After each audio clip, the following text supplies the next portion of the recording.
If you've ever thought, I'm just not a science mom, this video is for you. Hey guys, I'm Christine from Rabbit Trails Homeschool, and I wanted to talk a little bit about science. In case you didn't know, we are actually featuring our science all month in March, and this got me thinking because a lot of us don't really like science. I know in school it was not my best subject. Um, and I think that happened to a lot of us, especially those of us who are more literature based, that we typically choose that because we love books. We have more of that English mindset. And that's kind of like that right brain, left brain going on, right? Like I was not great at math. I was not great at science. So science does not come naturally to me, but it's actually one of my favorite subjects to write as a homeschool curriculum writer. And it's because we have this thought process of science is hard. We need all this fancy lab equipment, which is not true. We need to have all of this advanced knowledge, which can become true as our children get much older. And we have this fear of just messing things up.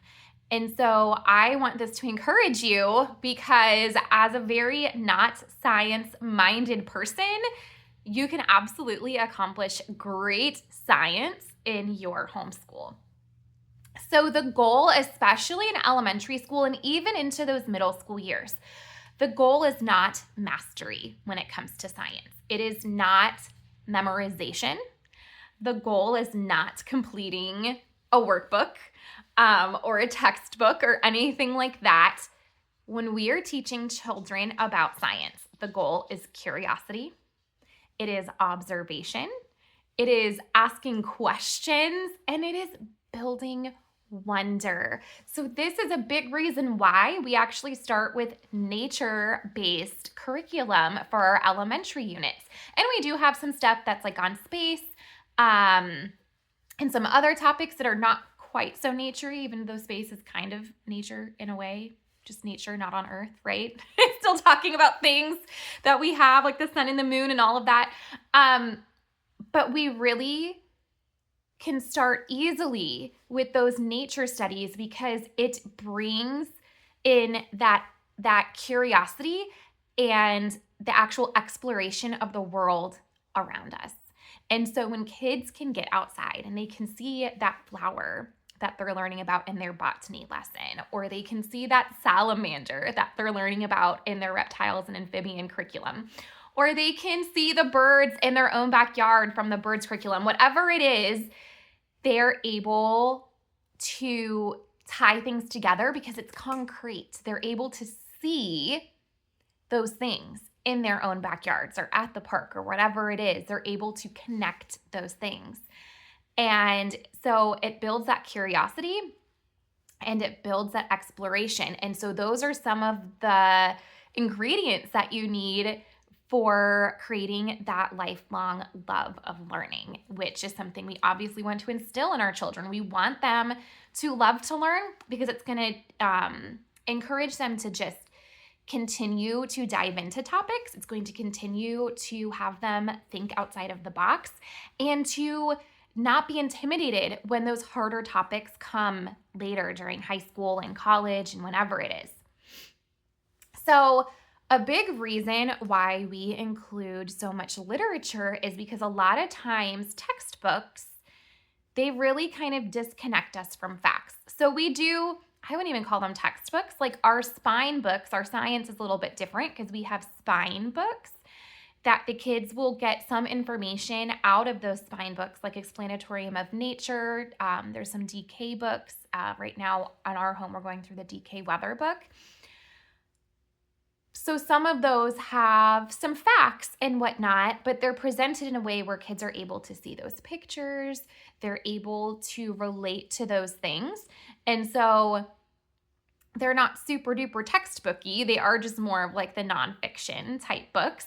But when we have actual textbooks, that's where that disconnect happens a little bit. But when you are able to have it in a narrative setting, and you are able to have that context, especially when you pull in those picture books to discover to go alongside those reference books, it'll help them engage emotionally. It'll help them get excited, and it'll just tie everything together in a way that's familiar to them. So when you start with a living book, you're able to really narrow that focus in, right? And so you can have that focus on birds, for example, and you're able to build and layer activities in a way that kids just get.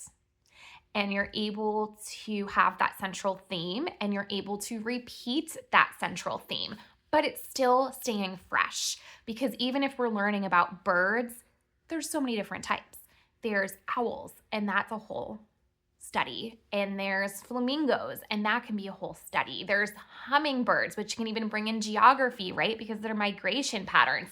And there's all these different things. So it's keeping it fresh and it's keeping it interesting, even though they're learning about the main topic of birds for many, many weeks at a time. So it's teaching them in a way that is repeating the same type of theme, but in a way that's also keeping it fresh and fun and interesting and exciting as well. So if you're the mom that's like, this is all great, I still don't like science, it still feels overwhelming, I want to encourage you to pick one topic, whether you're going to grab one of our units and you're going to do it for a full school year or a full semester. Maybe you just want to do it for 1 month. And you want to pull out, like, for example, so we went to the library today, and our library has little craft kits that the kids can take home and do at home. And this week's craft was an owl. And it's very similar to an activity we have in our birds unit. And my mind immediately went there. I got kind of excited about it. So of course I'm going to pull out our owl books, and I'm going to pull out our unit, and I'm going to just we're not going to stay on this for 2 weeks. We may not even stay on it for a whole week. We might even just visit it for a day. But we have our hands-on activity. I already have the books all ready for me on my bookshelf in our little home library. I already have some journaling that they can do along with it. We already have the opportunity to go outside because we have owls in our area, and explore that. And it doesn't have to feel hard or heavy. I'm literally just doing this based off of a craft from the library, right? So pick that theme, pick it for a month. Don't add a million extras. You don't have to do all the extras. Just spend that time reading together. Spend that time in discussion with each other. Spend that time doing a meaningful activity instead of a bunch of rushed ones. And just really ease into that type of science. Don't worry about if they're memorizing definitions. We are simply just introducing them at this stage, especially. And even if you have a younger middle schooler who seems intimidated by science, you can still use this type of method with them. You don't have to have them be memorizing those facts, because there's, even in the middle school level, a lot of those facts are going to be new facts to them, right? And so we just are wanting to introduce it to them, because if they are doing like a physical science, or if they are doing a chemistry or anything like that, they're still going to revisit those topics in high school. So it's just an introduction level still, even in the middle school level. They aren't expected to become experts at this level. So if they are still feeling intimidated, if they are still feeling like this is just hard to grasp, take that step back, focus on a topic for a month. Don't worry about all the extras. Focus on that great discussion, that great reading, that great introduction of facts in a way that they don't feel that pressure, because we want to bring everything back to introducing things so that kids love learning. We want them to be excited about what they're doing. We want them to want to learn, right? So this really all boils down to why I created rabbit trails in the first place. Is I wanted something that had enough structure so that I had a list, right, of what we can accomplish, but it's designed in a way that it creates all the that it takes away all of the overwhelm.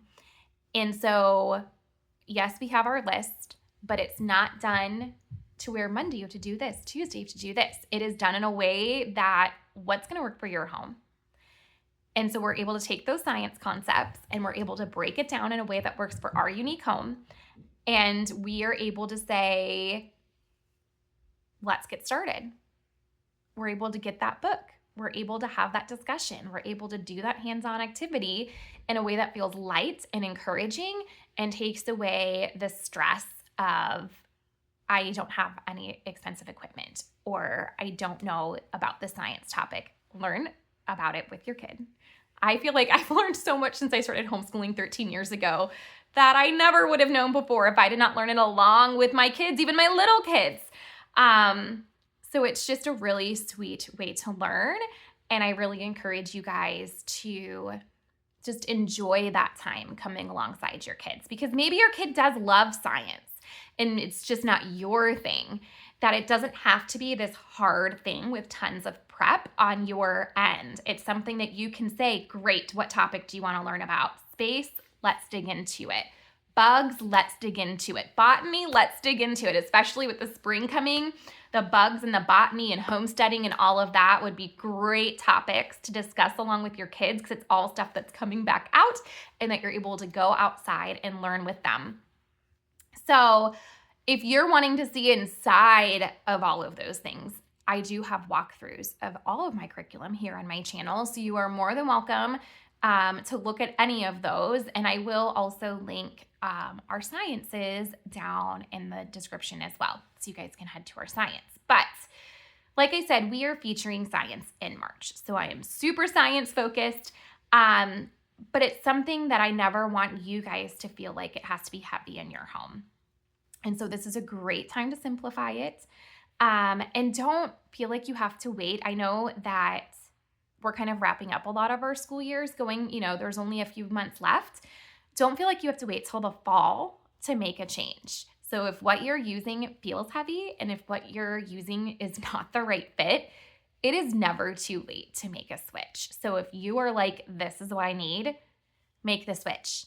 Try one of our free lessons. I can also link to our freebie section for you guys in the description too. Try one of our free lessons.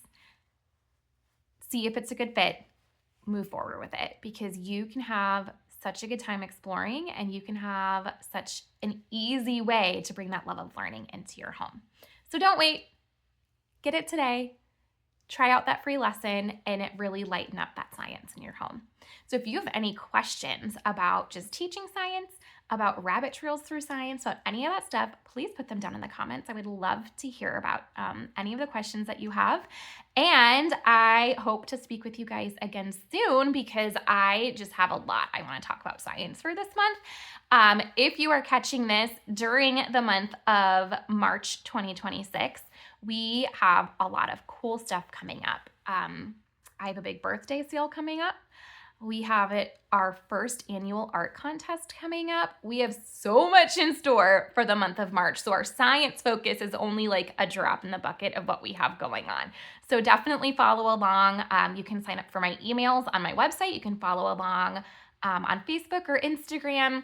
And I'm hoping to be here a lot more too. So I hope to see you guys around, and I'll talk to you later. Have a great day.